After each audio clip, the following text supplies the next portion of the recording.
श्री शिवाय नमस्तुभ्यम दोस्तों। जैसे मैंने पिछला वीडियो आपको बताया था जिसमें कि मैंने आपको सोमवार की अष्टमी पर 5 दीपक का जो उपाय था वो मैंने आपको बताया था। इस वीडियो में मैं आपको सोमवार की अष्टमी के दिन 31 चावल, 31 मूंग और 31 बेलपत्र का जो चमत्कारी उपाय है वो बताने वाला हूँ।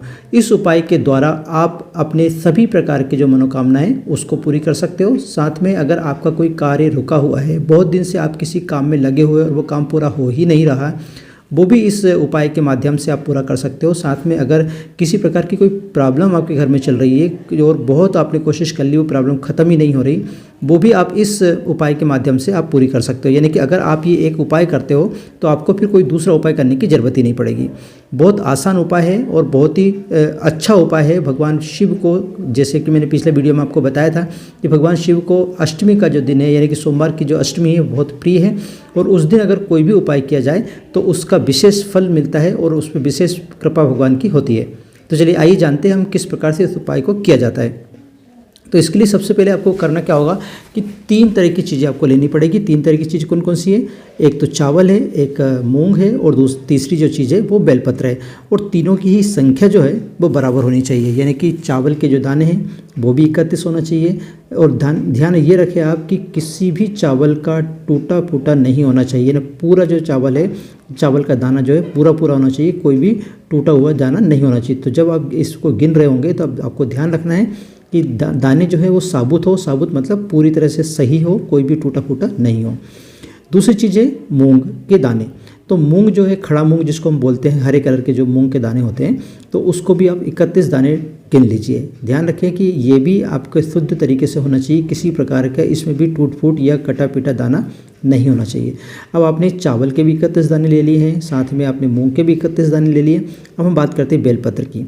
बेलपत्र के भी आपको 31 ही पत्ते लेना है। अब यहाँ पर आपको ये ध्यान रखना है कि बेलपत्री जो आप ले रहे हैं वो आप कोई भी बेलपत्री कटी पिटी नहीं होना चाहिए। आपको मालूम है, वैसे तो आपको बहुत बार पंडित जी ने बताया है कि बेलपत्र हो या कोई भी चीज़ जो भगवान शिव को चढ़ती है वो अधूरी यानी कि कटी पिटी या टूटी फूटी नहीं होना चाहिए। उनको सब चीज़ जो है वो पूरी ही चढ़ती है, यानी कि साबुत ही चढ़ती है। जैसे आपने देखा होगा कि नारियल भी अगर हम भगवान शिव को मंदिर में ले जाते हैं तो उसको फोड़ते नहीं हैं, पूरा का पूरा नारियल वहाँ पर चढ़ाते हैं। इस कारण से ये तीनों चीज़ों को जब आप गिन रहे हो, जब भी इन तीनों चीज़ों की सामग्री आप लगा रहे हो तो इस बात का विशेष ध्यान दीजिए कि कोई भी चीज़ इसमें टूटी फूटी नहीं होना चाहिए। अब आपने एक थाली में इन तीनों चीज़ों को अलग अलग करके रख लिया या अलग अलग कटोरी में आप रख लीजिए। एक थाली लीजिए, उसमें 3 कटोरी ले लीजिए। एक कटोरी में आप चावल रख लीजिए, एक कटोरी में आप मूंग के जो दाने हैं वो रख लीजिए और तीसरे में आप सभी जो बेलपत्र है वो रख लीजिए। और साथ में आप पीला चंदन भी रख लीजिए साथ में, क्योंकि वो ज़रूरत पड़ेगी इसकी। ठीक है, तो ये तीनों चारों चीज़ें हमने रख ली। आप चाहें तो अगरबत्ती लेके जा सकते हैं, आप चाहें तो गोल बत्ती का दीपक लेके जा सकते हैं, आपकी मर्जी है। लेकिन जो ज़रूरी चीज़ है वो मैंने आपको बता दी। अब ये सभी चीज़ लेके आपको शिव मंदिर जाना। ध्यान रखें कि ये जो उपाय है वो आप सुबह भी कर सकते हैं और शाम को भी कर सकते हैं, जब आपको सुटेबल टाइम लगे, जब आप इस उपाय को कर सकते हैं। अगर शाम को जा रहे हैं तो आप ध्यान रखें कि प्रदोष काल में अगर जाएँ तो ज़्यादा अच्छा है। तो प्रदोष काल में जाएं या सुबह जा सकते हैं, जो भी आपको सही समय लगे उस समय आप वहाँ पर जा सकते हैं। तो सबसे पहले आपको क्या करना है कि जैसे ही आप शिव मंदिर पहुँचें तो शिव मंदिर का जो द्वार है यानी कि जहाँ पे जिसको हम चौखट बोलते हैं, तो पहले ही जो जहाँ से हम प्रवेश करेंगे शिव मंदिर के अंदर, तो चौखट के ऊपर ही आपको सबसे पहले वो जो चावल के दाने हैं 31 दाने जो आपने गिन के ले गए हैं, वो चावल के दाने आप किसी कोने में रख दीजिए। ध्यान रखें, आपको ये ज़रूरी नहीं है कि आपको राइट हैंड साइड पे रखना है कि लेफ्ट हैंड साइड पे रखना है, जहाँ भी जगह मिल जाए, लेकिन वो चौखट पे रखना है। चौखट पे 31 दाने वहाँ पे रख दीजिए। ठीक है, अब आपने 31 चावल के जो दाने हैं वो चौखट पे रख दिए हैं। अब आप जब आप चौखट पे वो दाने रख रहे होंगे उस समय आप श्री शिवाय नमस्तुभ्यम का जाप करते जाएं। ठीक है, और ये चावल जो रखे हैं आपने वो एक एक करके नहीं रखना, बल्कि पूरी की पूरी जो कटोरी आपने ले गए थे वो कटोरी वहाँ पर उंडेल दीजिए, यानी कि पूरी 31 दाने एक साथ वहाँ पे रख दीजिए। अब ऐसा करके आप फिर मंदिर के अंदर प्रवेश करेंगे।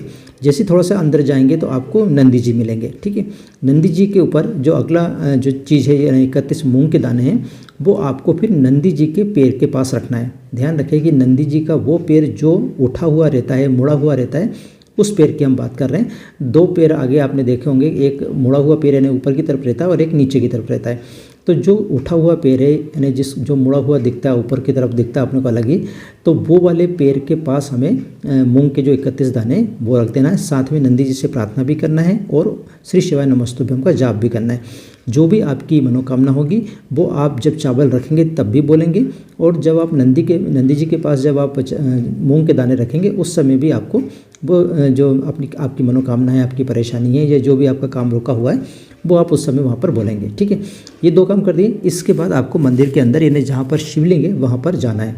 अब वहाँ पर जाके आप बैठ भी सकते हैं, खड़े भी हो सकते हैं, आपके ऊपर है। जिस प्रकार का शिवलिंग है उस प्रकार से आप अपनी व्यवस्था जमा सकते हैं। ठीक है, अब आपने क्या किया कि जो 31 बेलपत्र ले गए थे उस 31 बेलपत्र पे चाहे तो आप जो चंदन ले गए हैं चंदन का टीका लगा दीजिए। टीका मतलब बिंदी जो लगाते हैं, बिंदी लगाते हैं वो लगा दीजिए, या ओम नमः शिवाय लिख दीजिए या ओम लिख दीजिए, जो भी आपको ठीक लगे। अगर आप कुछ भी नहीं करना चाहते तो कुछ भी मत करिए, लेकिन आप अच्छा लगेगा अगर आप उस पर एक बिंदी भी लगा देंगे तो सभी जो मेन बेलपत्र का जो बीच वाला पत्ता है उसके ऊपर आप सभी बेलपत्र पे जो आपने चंदन ले गए हैं चंदन की बिंदी लगा दीजिए। और फिर इन बेलपत्र को आपको अशोक सुंदरी जी जो है, अशोक सुंदरी जो है उसके ऊपर आपको ये बेलपत्र को अर्पित करना है। ध्यान रखें बेलपत्र को आपको एक एक करके अर्पित करना है, एक साथ सभी बेलपत्र अर्पित नहीं करना है। जैसे मैंने आपको पहले बताया कि चावल जो है वो एक साथ आपको वहाँ पे रखना है, मूंग के दाने भी आपको एक साथ रखना है, लेकिन बेलपत्र को आपको एक साथ नहीं रखना है, बेलपत्र को एक एक करके वहाँ पे रखना है। साथ ही जब आप बेलपत्र रख रहे हो तो आपको ओम नमः शिवाय या श्री शिवाय नमस्तुभ्यम का जाप भी करते रहना है। लेकिन एक बात का यहाँ विशेष ध्यान रखना है कि जब भी आप बेलपत्री को वहाँ पर अर्पित करें तो उसकी जो डंडी का मुख है वो जलाधारी की तरफ होना चाहिए, यानी जहाँ से जल गिरता है नीचे की तरफ वहाँ उधर की तरफ आपका जो डंडी है यानी कि बेलपत्र की डंडी है उस डंडी का मुँह जो है वो कहाँ पर होना चाहिए, जलाधारी की तरफ जिधर से जल गिर रहा है। सब बेलपत्री जितनी भी बेलपत्री आप चढ़ा रहे हैं, जितनी मतलब 31 बेलपत्री चढ़ा रहे हैं, हर बेलपत्री का जो डंडी का मुँह होगा वो जलाधारी की तरफ होगा। इस तरह से आप पूरे 31 बेलपत्र को आप श्री शिवाय नमस्तुभ्यम कहते हुए अर्पित कर दीजिए। कहाँ पर करेंगे अर्पित? आप करेंगे अशोक सुंदरी जी का जो स्थान होता है वहाँ पर अर्पित करेंगे। इस प्रकार से आप, और जब आप अर्पित कर लें इसके बाद आपने जो दीपक ले गए हैं या अगरबत्ती ले गए हैं उससे आप भगवान जी का आप चाहें तो आरती कर सकते हैं या थोड़ी सी आरती उतार सकते हैं, या फिर आप वहाँ पर थोड़ा सा आप बैठ के आप आंखें बंद करके आप जो भी आपकी मनोकामना है वो उसको उस समय भगवान शिव को बोल दीजिए। ये था छोटा सा उपाय। अगर आप इस उपाय को करते हैं तो निश्चित तौर पर आपका जो मनोकामना है वो अवश्य पूरी होगी, जो भी परेशानी आपकी है वो अवश्य दूर होगी। आशा करता हूँ कि आपको वीडियो अच्छा लगा होगा। अगर वीडियो अच्छा लगा तो प्लीज़ लाइक कीजिए, शेयर कीजिए और हमारे चैनल को सब्सक्राइब करना ना भूलें। श्री शिवाय नमस्तुभ्यम।